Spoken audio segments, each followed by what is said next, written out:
Nobody can resist archaeology. There is something that is really exciting about it. And I think it is that magic and it's that ability to surface hidden stories that people just find irresistible.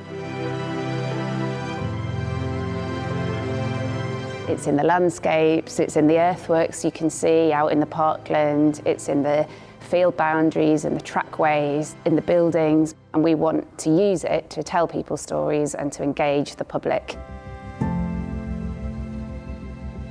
It isn't until you start doing the archaeology and looking at what's under your feet and you realise that there's a whole social history behind what's gone on.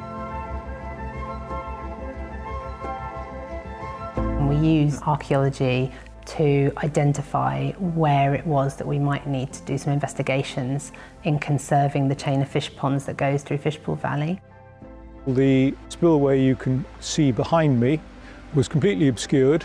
There's this huge excitement, I think you can call it, to find things like that.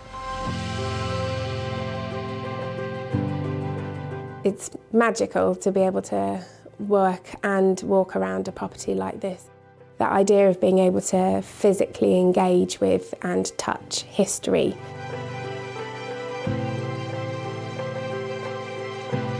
Specialists are amazing. They're able to tell us so many things about things we don't understand or bring new light onto things that we have, stories that we've not thought about.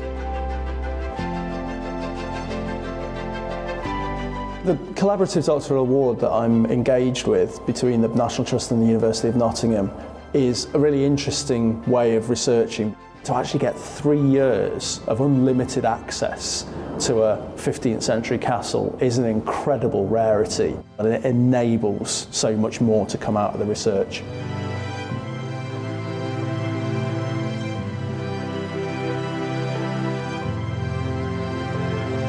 There are many places on the hill where you can't see any modern structures, and that's one of the attractions of this place.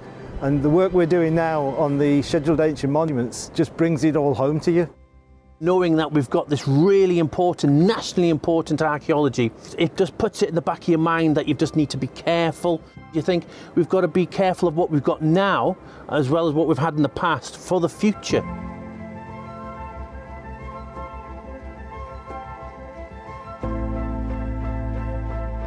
I'm coordinator for 18 volunteers. We're helping to look after the, not quite the natural landscape, but the cultural landscape in the north of the Peak District.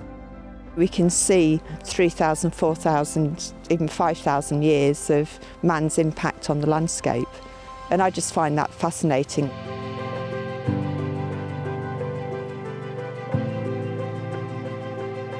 As soon as I started working here, I was really keen to do an excavation of the mansion site. The support from the archaeologists Ros and Rachel was absolutely invaluable with this process. We started sort of gradually pulling the layers of Clumber out of the soil, finding different things and not really knowing what to expect next. We found everything from mosaic tiles through to old bone buttons, even to light switches and relatively modern stuff. The thrill of the finding stuff, it really is great, yeah. You can tell people all day that there used to be a house here, but until they can see bits of the house that still remains, and they can see the walls, they can see the cellars, they can look into the past, it just brings it to life in a way that you couldn't any other way. Being an archaeologist for the National Trust is understanding the archaeological potential and the level of significance, and collaborating with specialists but also property staff. And this understanding is crucial for the conservation and preservation of our places, as well as enhancing the visitor experience.